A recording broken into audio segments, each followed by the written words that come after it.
Welcome back to the podcast, Steve Bison. It is just great to have you. Thanks for joining me today. Always a pleasure. Always enjoy talking to you, Lisa. Well, thanks. Well, tell everybody what you've been up to the past couple months. My God, what have I not been up to? Yeah. I continue my podcast, Finding Your Way Through Therapy on the Mhm. PsyCraft Network, just like you. Yep. Really enjoy still doing the podcast, so that's a good thing.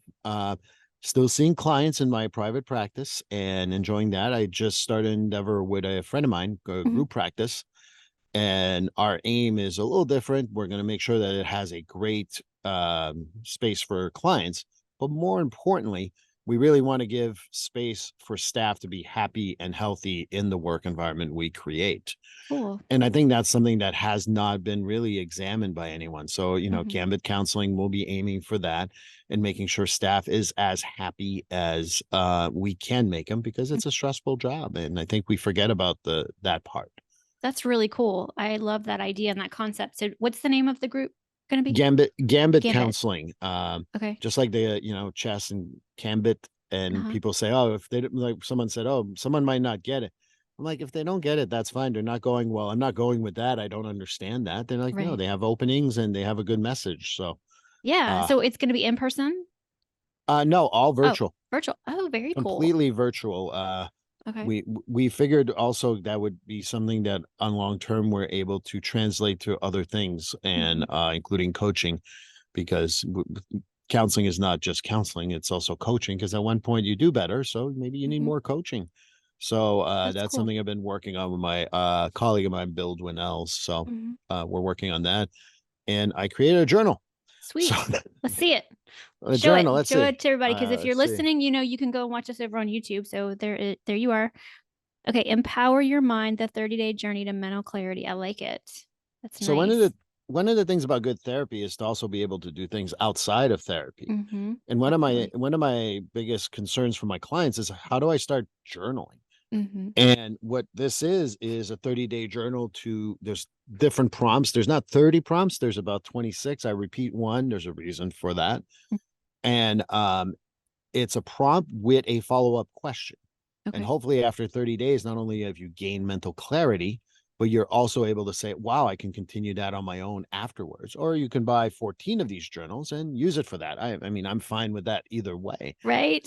But it's just to help people, because journaling is, people see it as such a very mysterious thing. Yeah. And ultimately, I just want to demystify as much as I can. And it's good therapy outside of therapy to do. So that's why I did that.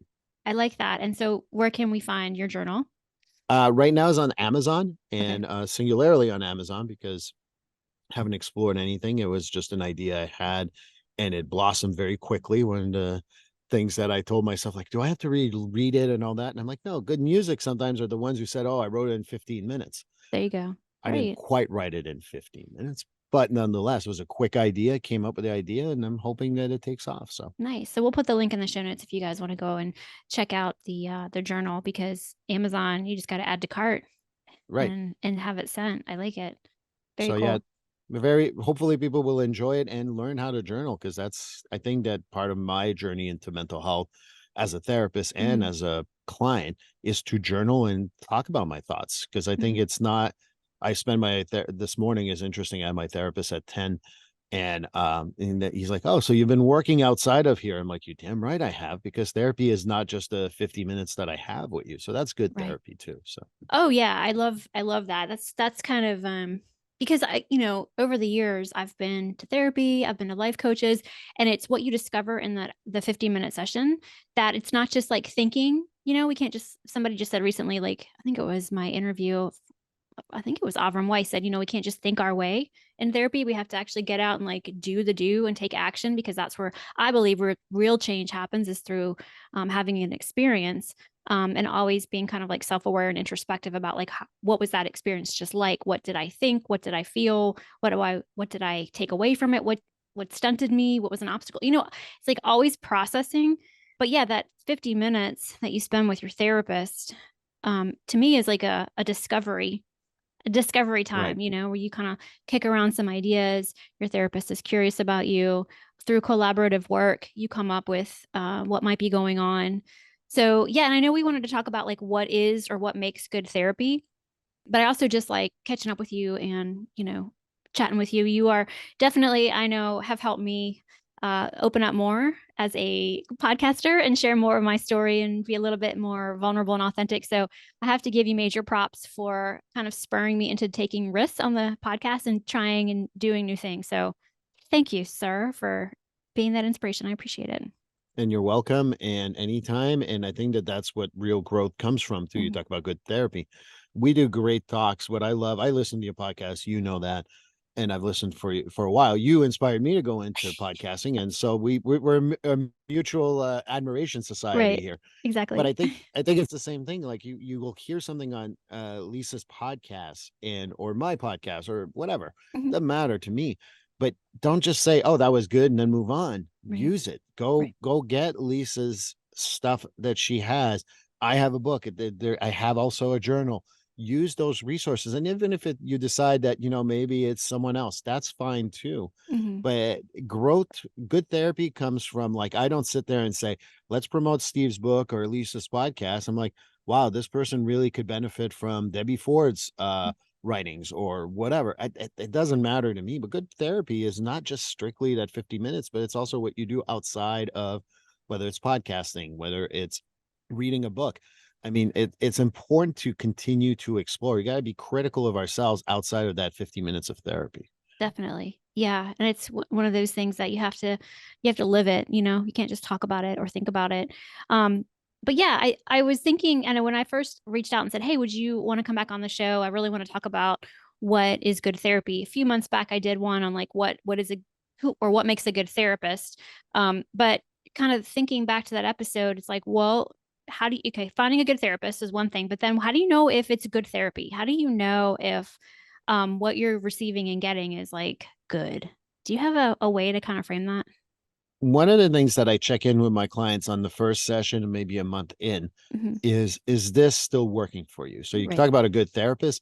Let's talk about good therapy. A good therapy is that you're still getting something after a month or 4 sessions, depending if you're not going in every week, that's fine. But being able to say, what are you getting out of this? Oh, you know what? I really have worked on my thought process, or, I've changed my behaviors, or I'm thinking about addiction in a different light, or I don't want to put the stuff on my spouse or what have you. So Mhm. you're like, okay, so there's growth. So I think that good therapy brings that growth. I mean, it doesn't have to be immediate and everything changes, but Mhm. thinking about it outside of therapy is usually a good therapy thing to do. That would be the first indication for me, Mhm. because if you come to see me for 3 months and you go, I haven't put one thing in play. I don't think you're right. I think you're wrong. And then that's very bad therapy. Not like, and therapists are not everyone's cup of tea. Mhm. I tell you that as you know, I work with first responders and medical staff primarily. And the reason that what I always like to hear from my firefighters, my police officers, my nurses, and my doctors, they say, Steve, you're just real. You're just you. So I really respond to that. And I said, yes, that's called the therapeutic relationship. And Mhm. for me, that's the other part about good therapy is that it's not that Lisa is better than me or I'm better than Lisa. I'm no better than any therapist out there, frankly. At the same time, I also have a better relationship with first responders, Yeah. perhaps maybe medical staff. Why? Because of the therapeutic relationship. I'm not, as one firefighter put it one day, you don't look like a therapist. And I'm like, oh, so if that's what makes it easier for you, then hey, let's run with that. But I think Right. that's part of the therapeutic relationship. And I think that's a Yeah. big part of good therapy. Yeah, I agree. I think that is really important is that relationship. And I mean, there's definitely I've had clients where we were not good fits, and I'm not, thinking over the years, it's like I think you would probably respond better to a male therapist, just based on kind of like how it's going so far. And then vice versa. Like I've had male therapists refer me, women 35 plus, um, as clients. So I think it's all about how are you connecting with the therapist. Also, too, I know we're speaking from like the therapist perspective on what makes good therapy, but what do you think from the client's perspective? Like, a lot of people are scared to come, they're worried, they're fearful about being judged. I've been doing this for so long that I kind of forget that like those people out there have those thoughts and those feelings. Like I forget that some people are really nervous about coming because it's like it's the world that I work in and that I live in, and I'm always like talking about it. I feel like it with, friends or family, just kind of like encouraging people to talk about things. So I know that they are out there. Have you encountered that recently where, you've had maybe some clients that it took them years to get to you? Every time I have a new client, it feels Mm-hmm. like it's been years. Mm-hmm. Um, I think that what you talk about the vulnerability in therapy, I think that's the part that I also explain. Like, one of the lines that I use when I feel like people are not being healthy or they're not getting anything out of this, and I say, okay, do you think this is working? Which is always an important question to ask. Mm-hmm. And I also say, and if it's not working, remember, you're not wasting my time, you're wasting yours, which is even more valuable. Sure. Right. And I put it on the client because if we always put it on the therapist to call it out, I Mm-hmm. think that's unfair because the client might have their own feelings. Right. No, I just don't want to open to anyone. And I realize that with my trauma, working with a guy is not helpful. I'm a woman or identify as a woman. Mm-hmm. So I need to go with, a woman I feel I'm more comfortable with. Perfect. Let's do that. Why didn't she tell me? I was scared that I was doing it wrong. When there's no wrong way of doing therapy, there's just, being able to read your own cues. And I talk about body stuff. Like if you come into a session, you're anxious, probably something you need to pay attention to. So that's the other thing too, is if you're coming in, I have a friend of mine who went in therapy for the first time and I just had a bad feeling with this person. Then say that and then go find another therapist. Even though there's a shortage, and we all know that there's a shortage of therapists, trust your gut as a client. And being uncomfortable is not necessarily a sign of not good therapy because I'm uncomfortable with my therapist. I can tell you Right. that much. And Right. I love my therapist, but Right. it's being uncomfortable and not wanting to talk about stuff. Now, that's something you need to be very mindful as a client Right. that maybe that's not good therapy for you and be mindful of that. So I don't know if that answers your question, but Yeah. Yeah. And I think of course, it's like it's so nuanced and it's like a case by case situation because being uncomfortable doesn't necessarily mean it's not the right fit. It just means like what's going on in that moment that you're uncomfortable. So it's being aware and like kind of checking in with yourself. But for some people, yeah, if it's like they're uncomfortable, it's too much, they get flooded, they're out. Like and they've tried. It always comes down to like a case by case. And it's always everybody's got a unique experience, everybody's unique to the process. Yeah, so I agree with you for sure. It's an interesting way of explaining like being comfortable or uncomfortable, you know. being able to have Mhm. that conversation about shame. Mhm. I think that for me, shame is probably one of the most powerful emotions that most people have. Mhm. And Yeah. are you not talking about it because of shame, because it's hard for you to talk about, or is it because you don't want to talk to me about it? And Right. sometimes that's important to kind of put it out there because, again, this is not about, I have clients who send me memes all the time about I won therapy.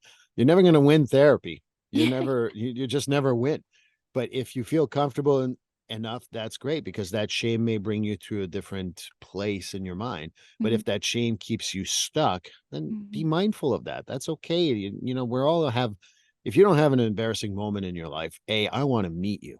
Right. I don't know who you are, but please, I want to meet you. But number two, talk about it. And Mhm. if it's something too difficult to talk about because you're not comfortable with that person in front of you, then that's a good sign of bad therapy, so to speak. Not a bad therapist, not a bad client, bad therapy. That means the therapeutic alliance is not there. Mhm. And the other thing that I wanted to also mention is that I've been in therapy for many years now, so I don't care. Like my new therapist, he's been with me now a year and a half.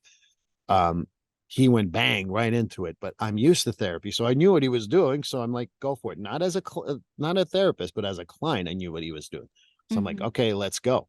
Right. But if a therapist you feel is too blunt, too hard, or it's not comfortable, Mhm. again, that's not maybe a sign of a bad therapist, probably bad therapy for you. Mhm. And I think that when you talk about good therapy, it's also good to pay attention to bad therapy and see what that means to you. Yeah, and it's, you know, it just reminded me of when you said something, I don't know exactly what it was, but having that conversation with the therapist about, you know, I think so many people are just so used to ghosting or like not giving feedback or for whatever reason, they just don't want to get into it. I mean, there's certain things like I don't have the energy or the patience or the time to get into certain things that maybe bother me, but I'm like, okay, but I understand why I choose not to engage in that. But when it comes to that, the idea of going to somebody and like wanting to get help on, your emotional health and it's you don't like it or you feel uncomfortable, it's important to have that conversation with that therapist, because that's part of the issue. That's part of the problem. The problem is not the problem, right? Like, Right. do you remember doing that in grad school? Like, the problem Yes. is the thinking, or the problem is the behavior, or the problem is not, the problem is the thinking, or the problem, so it's, Or the past or or the whatever. problem is the process, right? Did Right. you ever have that one? Yeah. Gosh, there's so much to mental health and to therapy, and it's fascinating when I think about like this work and this field, and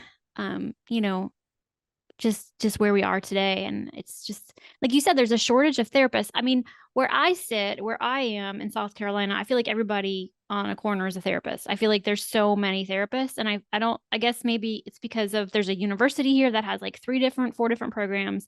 There's always like an intern that's looking to take somebody on. There's always like the counseling center, free services to the community. Mental health is really big, but I haven't, honestly, personally, haven't tried to get a therapist recently. So I don't know what that process is like right now. Like, if I wanted to use my health insurance and I was looking for a therapist and I was kind of going through the directory, I'm probably more apt to like talk to a friend first and say, who do you know that specializes in this, right?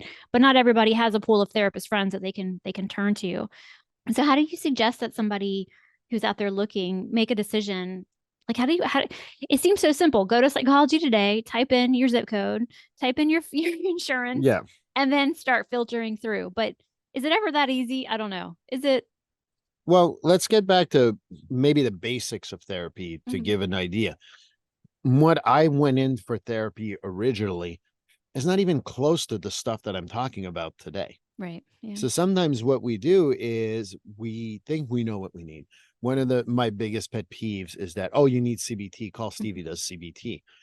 Well, cognitive behavioral therapy is great, but it may not be what the person is. Person comes in and says, I know what I told my doctor, but really it's because when I had this trauma, and I don't want to trigger anyone. I want to just keep it vague here for purposes of a podcast. Mhm. Oh, well, you know what? I'm truly not equipped for that. That's not my specialty, but Lisa can do it.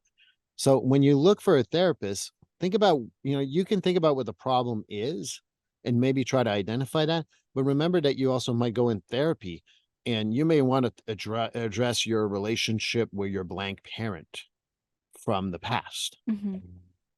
But ultimately, if you're not able to manage your life right now, you don't need a psychoanalytic therapist, but rather some more of a here and now DBT, CBT, Mhm. stuff like that to get you going right now. Right. And then maybe you get a psychoanalytic therapist. Right. Ultimately, it's feeling, go to Psychology Today. I mean, I know I don't know about you, and we've had this private conversation, but I'll put it out there. I get at least once or twice a week. Hey, Steve, do you know a therapist for blankety blank? Mhm. Well, I can tell you who has openings. Right. I can tell you, or you can look at Psychology Today and figure it out because not everyone's a cup of tea. Sometimes it's also going with your gut instinct in regards to that Right. and not realize like there's so many people out there that have different styles, different ways. I'm a person who is, hard on my sleeve, just going to say what I'm going to say. And that's not everyone's cup of tea, and that's fine. Mhm. But that's not written on my bio. The hard on Right. this because that's not going to sell so much. But it's being able to identify maybe one, two, or three therapists and then look for them and see what you feel is like even having that 15-minute consult. I don't know if that's common down there, but a lot of my Mhm. therapist friends, including myself, I'll be like, hey, let's talk for 10 minutes, see where we're going. Right. And sometimes like I've had someone come in and say, oh, I want to work on my relationship with my partner. Mhm. Turns out, well, there's historically a lot of trauma and physical violence in relationships. And it was with, a woman, they feel comfortable talking to a man because that's not helpful to talk to a woman. I'm like, okay, that's a good fit. That's great. But maybe if you've had violence with a man and I'm a man who has a Mhm. goatee and a shaved head, and I know preconceived notions are preconceived notions, but hey, it is what it is, right? We can pretend they don't exist, but they do. And so, oh yeah, my ex had a shaved head. I'm like, maybe I'm not your guy. Maybe it's Right. something else. But call, especially the ones who say free 15-minute consult, those are Mhm. the best ones to talk to because they may be able to identify what you need.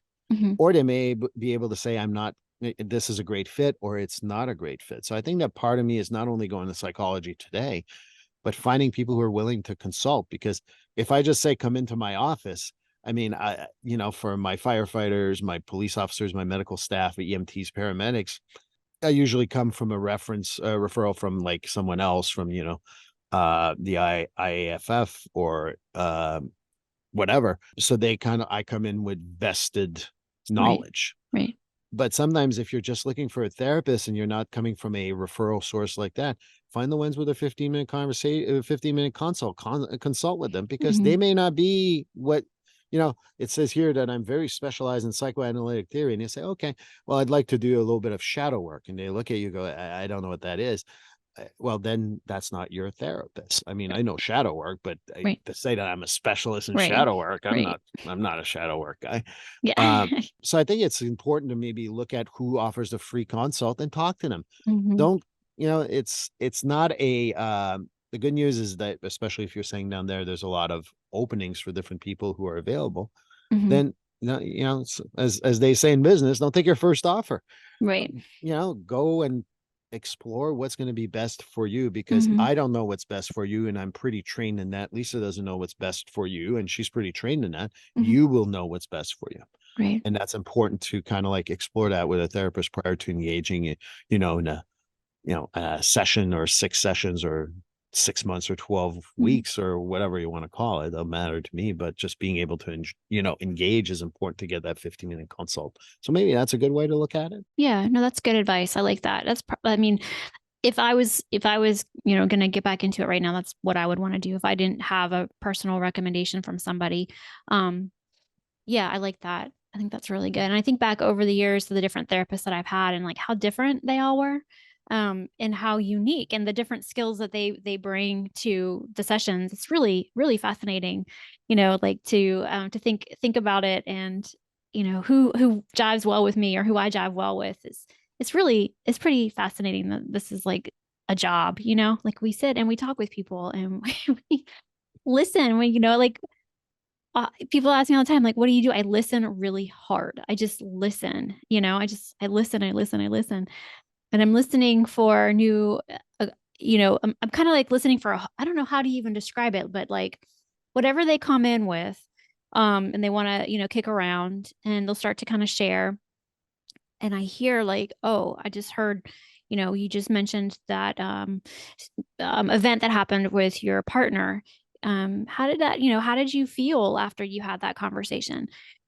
I think people like think it's such a mystery what we do, but it's just kind of asking questions. It's kind of kicking ideas around. It's probing for more information. It's asking about. I mean, really, I'm a systems person, a family systems person. So I'm usually going to ask a lot about how they grew up and family of origin and what was it like? What would your father say? What would your mother say? Like if your dad was here, like that kind of stuff, and then we would explore like the stuff that came out of that.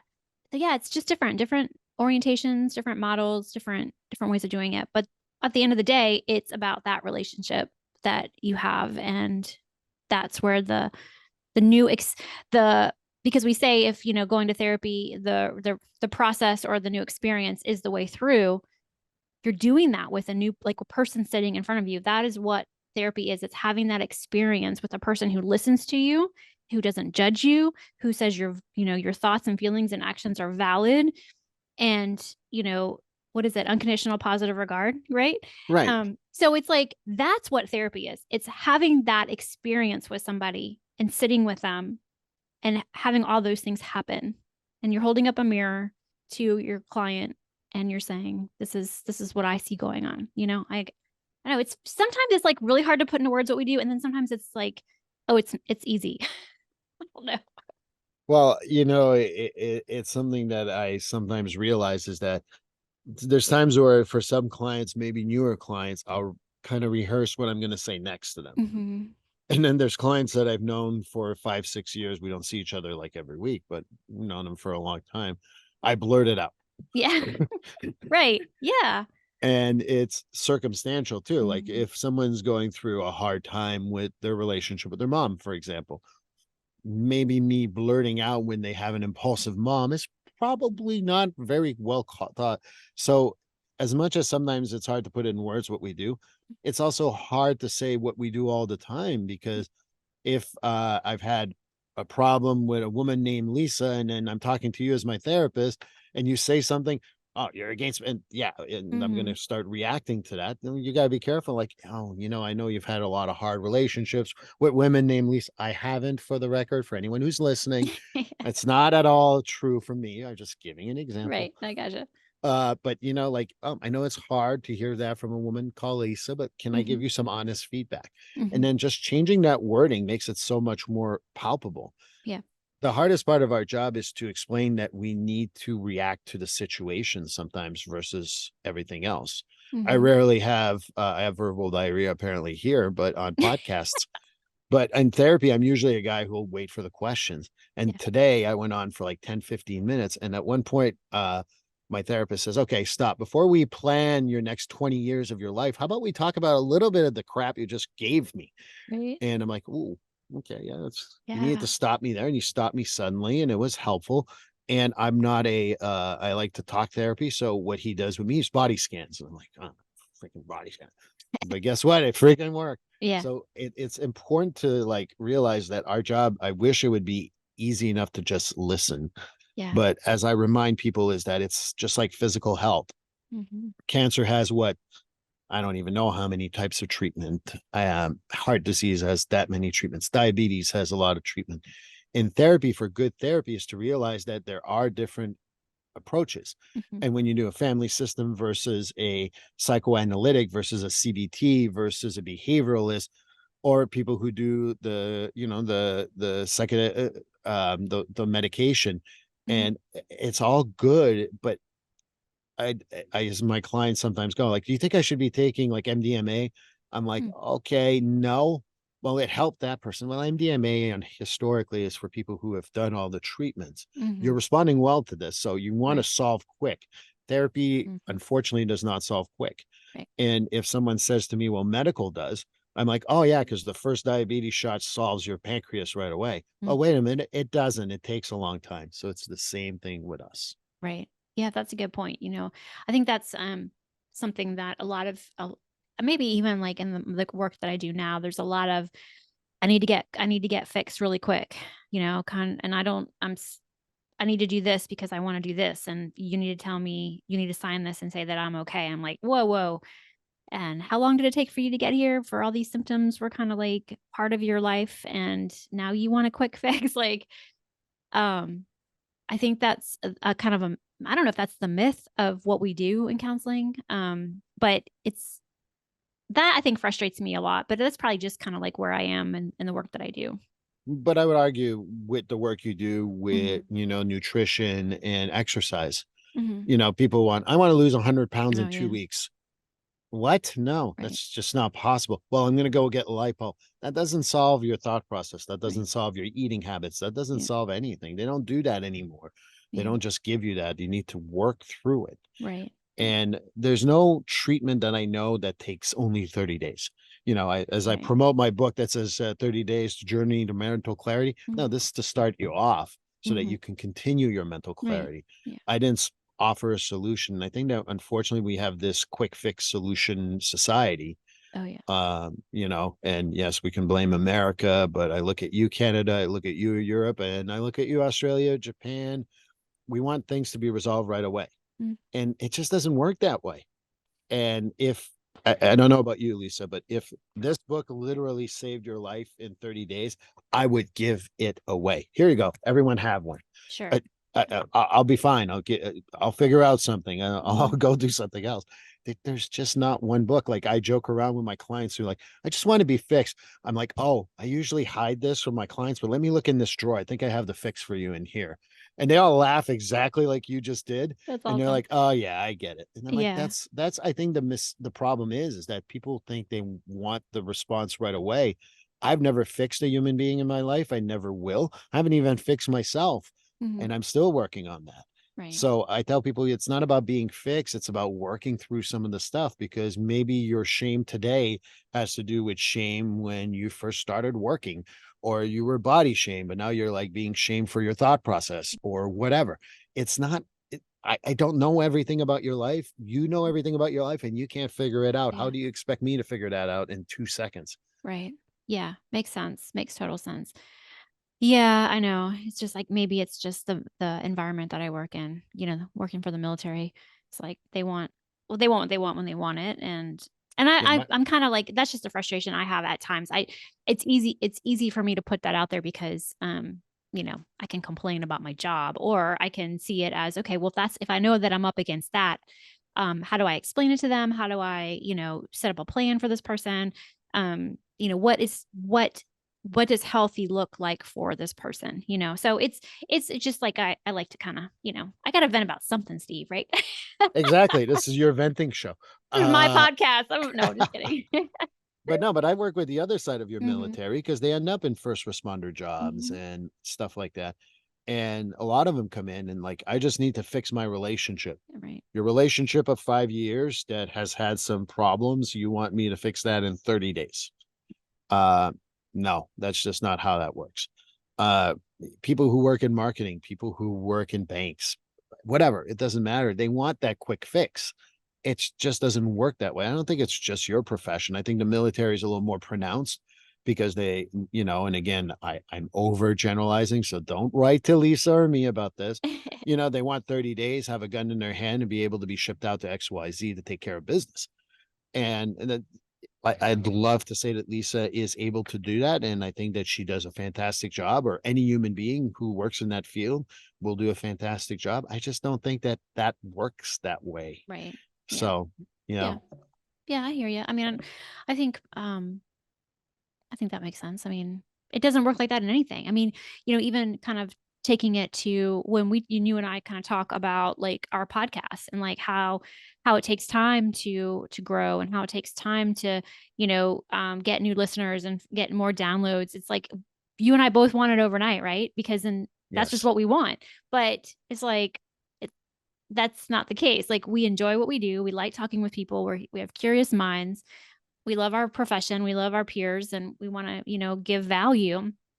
And you just wash, rinse, and repeat that enough times, it is going to grow or it is going to increase. I was listening to a podcast today, and it's not talking about therapy, but the lady was saying like the rule number one is be consistent. Rule number two is be inconsistently consistent. Like, so if you have an idea or you have something that you want to start and you're going through a season of life where it's just not possible to be as consistent, like you and I were just talking, summer is just like crazy around here. And every summer I forget how crazy it is. And I just forget that, my schedule is going to be off. But I stayed inconsistently consistent as much as possible. And it worked for me, I'd like to have a better plan for next summer, but hopefully I will. I should learn from from this, right? But it's similar. Nothing happens overnight. Nothing happens overnight. Better relationships don't happen overnight. You don't lose the weight overnight. You don't magically cure your trauma overnight. Time takes time, takes time, takes time, and patience. And being willing to look at your stuff and kind of pivot when you need to, I guess. And I don't know. I feel like and, I'm just and kind of rambling right now, but. no, I don't think you are, because I think it's absolutely right. Therapy is consistently inconsistent Hmm. and Mm, being consistent.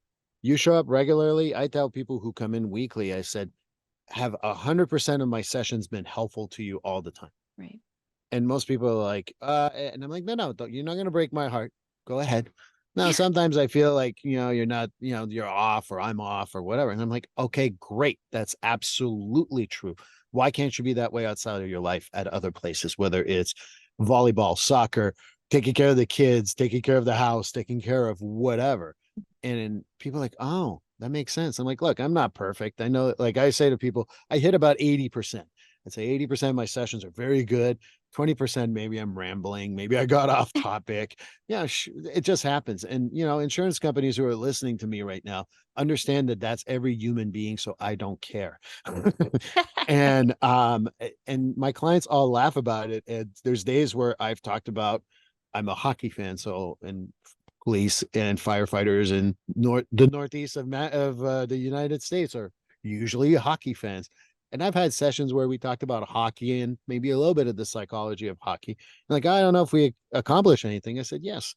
we increased our closeness because whether you don't like the Montreal Canadiens, which is my team, you're a Boston fan, it's okay. We joked around, we had a good relationship, and we can still bring that up in the next session. Mm-hmm. That even though we don't agree, we can Right. work together. And Right. people are like, oh, that's great. So even at the most random stuff that I talk about with my clients, I always remind them that's part of the therapeutic process, and that's good because I talk about religion in therapy, Mm-hmm. and I practice Buddhism and the principles of Buddhism. And if you tell me about anything, about any type of religion, I am more than willing to talk about it. And people are like, oh, that's not therapy. And I'm like, how many people do you talk about your spiritual life or your religion? Mm-hmm. Oh, I didn't think about it that way. That means there was a lot of vulnerability in this room, which is part of the therapeutic process. And Mm-hmm. that means our therapeutic relationship is healthy because you were able to tell me, uh, and again, don't write me any letters. I don't believe in God. Or I believe in God, but he's after me or whatever. I'm just making it up here. But point being is that that's part of the therapeutic relationship, even though it's not therapy. And I can talk so much about David Burns and Aaron T. Beck and Sigmund Freud and all these great guys that I love. But, at one point, I don't want to talk Marsha Linehan. I just don't. I just can't. And love her to death. I just can't. Right. Right. I love Gabor Mate. I love his book on the myth of normal. It's an Yeah. amazing book, but I can't talk about Gabor Mate every single session with people. Right. Right. No, I totally hear you. Yeah. And I mean, it's what people bring to therapy, and the kind of like where the conversation goes, and usually it is a helpful conversation. There are some sessions where you're like, I've had over the years, I've had clients kind of come and go, and a lot of times they just want to check in and let me know how their lives are going. And I think that's really special. Not so much that they have anything that they, really want to work on, but just kind of let me know that this is what I'm doing. This is what was happening. I think about this that you and I talked about years ago. And I think that's a sign of, this is a good therapy. This is good therapy. This is a good relationship that has been built here. I don't know. Sometimes there have been cases for me where it's hard to terminate therapy because I really like the client, and it's like, oh, I wish you weren't my client because I think we could be really great friends. Right. Those types of things too over the years. And I think the longer I've been doing this, the easier it is to kind of let that stuff go. But it is a sign for me that says, hey, I'm missing something in my life, maybe, like it's a Right. good, like, the word I'm looking for, parallel process, perhaps, that I'm needing something more in my life with friends or with acquaintances. I know I'm just kind of like going off of our discussion here, but But yeah, good I mean, therapy is for therapists too. I mean, yeah. Mm, honestly, we know, like, part of what, let's break a wall here for a second. Sometimes doing therapy with my clients opens up stuff that I need to address. oh yeah, definitely. Yeah. And if you're offended by that, by anybody listening to this, sorry, but that's the truth. Hmm. And one of the things that Lisa knows about me, and I know if you listen to my podcast or other stuff that I say, I always will be truthful. Hmm. And I joke around. I had a few clients say that, like, we could be friends. I mean, this is too bad. I'm like, okay, let's play that scenario out for a second. We go out for dinner, and then I start telling you about my problems, and they go, oh, no, no. And I'm like, exactly. So we're Yeah. not Right. friends. Right. We're Yeah. friendly. We have a Right. paid friendship, if you want to call Right. it that way. But yeah, you don't really, not that you don't want to hear about my problems, but the relationship is a lot more about you telling me about your stuff rather Right. than me telling you about my stuff. Yeah. Yeah. So That is spot on. Yeah. Imagine. Oh, you want to hear? Let me tell you about what's going on in my life now. Like, let me tell you about my partner for a second. yeah. Did you hear? Oh my gosh, let me tell you about my husband and what he did yesterday. Tell me what you would do. What would you do? Yeah, it's fascinating what we do, and it's like, I don't know, it's a pretty wild job if you think about it. Pretty incredible. I a good therapy too is for, we talk about good therapy. One of the things that I realize in time, and I've realized this for about 15 years, when you talk about, where we end up at the end of our lives, whatever that Mhm. is, a lot of people regret not spending time with family or friends or giving more to charity or whatever. I'll never have that regret. Hmm. And I know that no matter, even if it wasn't a good match, I was always honest with my clients and I gave them the right referrals if I needed to. Mhm. And to me, one of the things that a lot of people don't understand is that therapy a good therapist will also listen and learn from you. Hmm. That doesn't necessarily mean they're going to be like, oh yeah, please continue on that subject. I need to talk to my husband about that. Hmm. It's, you know, like you learn from them. And one of my things that I do with all my clients that I terminate, you talked about good termination and good relationships. When I terminate, I tell my clients, do you want to go for coffee or you want to go to a restaurant or whatever? It's on me, obviously. It's not therapy. We're just going to talk. And then we go out and I say, okay, this is where I tell you what you taught me in Hmm. therapy. Hmm. And most of my clients leave with that high of, oh, Yeah. so you did listen and you did learn. And I'm like, yeah, I don't know everything. What I Right. know is so little of life. Right. And you're teaching me about how difficult it is to have, you know, to come out of the closet, for example, or, you know, the white privilege that I have, or the male privilege that I have, or how, you know, having a debilitating allergy to nuts and what that could do to you and how you've been scared of your, like, that's stuff that you brought me. Hmm. And people are like, wow, you really do listen and you learn from that. And I'm like, yeah, because that's part of good at therapy too. A therapist who really listens actually gets a lot from the client too. And that would be another way to put it out there, in my opinion. Yeah, that's great. Yeah, I really like that. Well, so this has been a really, different kind of episode that I've and I'm excited to have had you back on the show. Is there anything else that you want to share with our listeners about what you're doing or anything? I said at the Yeah. beginning, you know, and truthfully, if people can listen to Lisa, you listen to me on my podcast, that's great. But I truly believe that, you know, what we do Mm. is amazing work, and what you can get from our podcast is important to take out, not only of your car, but remind yourself of where you can practice that stuff. Yeah. You know, it's, I can't think of any of my guests or your guests, Lisa, yet I Mhm. listen to my guests and yours. But there's always something that I can get. And sometimes I'll even write a note when I get into the house about what I heard over Lisa's podcast. Or if I'm talking to my, I have a book here where what my podcast guests have taught me. Oh, that's Remember cool. that don't take what you heard and go, that was a great, it entertained me for 40 minutes. And with all Mhm. due respect, we're not the Handmaid's Tales. We're not we actually are hoping you get something out of this. So if you want to look at podcasts as not only entertainment but something you can get out of, Mhm. I think Lisa's podcast, my podcast, a lot of the Psychcraft Network podcasts are exactly that. Yeah. So bring that somewhere, because Lisa has a lot of great guests that really brought me to different views and really helped me. So, and again, because I want to say one of them, I can't think of any, but Lisa knows I write to her all the time about, oh, I listened to so and so and I heard this or I missed that or what have you. So please, if you, one message besides good therapy is to listen to podcasts and think about what's the one thing I can get out of this. Yeah. And if it doesn't help you in 2 weeks, then throw it out. It helps you for the next 2 years, then great. That means Yeah. what Lisa and said has really brought you. So I know I'm plugging your Well, podcast, thanks not so mine, much. Wow.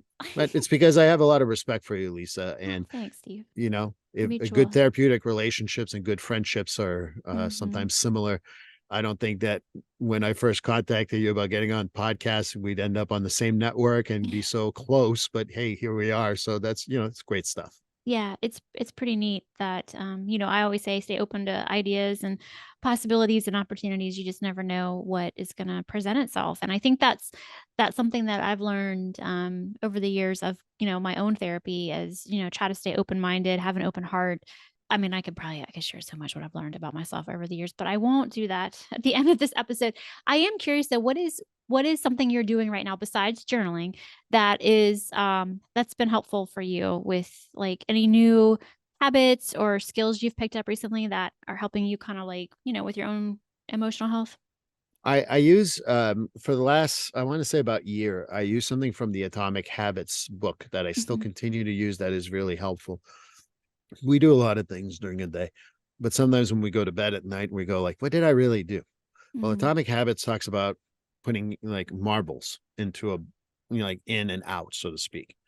And what I do is I'm on my third jar of marbles of things I've done in the last year. And the marbles, there's like, you know, I had never counted them, but there's a lot of marbles in that thing. And it makes me feel like sometimes when there's days where I'm like, "Oh, God, what the hell did I do?" And yeah. then I have my marbles right here that tells me. what I've actually done. Uh, And it makes me realize that we do a lot more than we give ourselves credit for. yeah. Because I think that, we don't realize that taking our kids to school and making a healthy lunch is two great accomplishments in a day. We're going to be like, oh, but I didn't finish the podcast or I didn't do my full intro. No, I did a good lunch and I took my kids to school and I didn't rage. So that's all good stuff.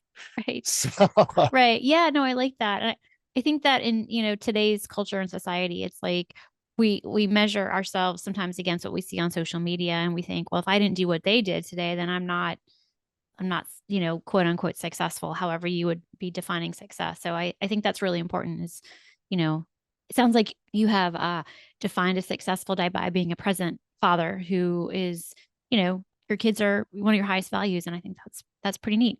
Pretty cool. I like thank that. you. Hmm. Hmm. Very Appreciate it. cool. Well, Steve, thank you so much for being here today. This has just been great. You guys go ahead and grab his book. The link will be, or his new journal. The link will be in the show notes if you want to listen to Steve's podcast. It's called Finding Your Way Through Therapy. And I'll put the link in the show notes as well. And definitely check out the other shows that are part of the Sightcraft Network.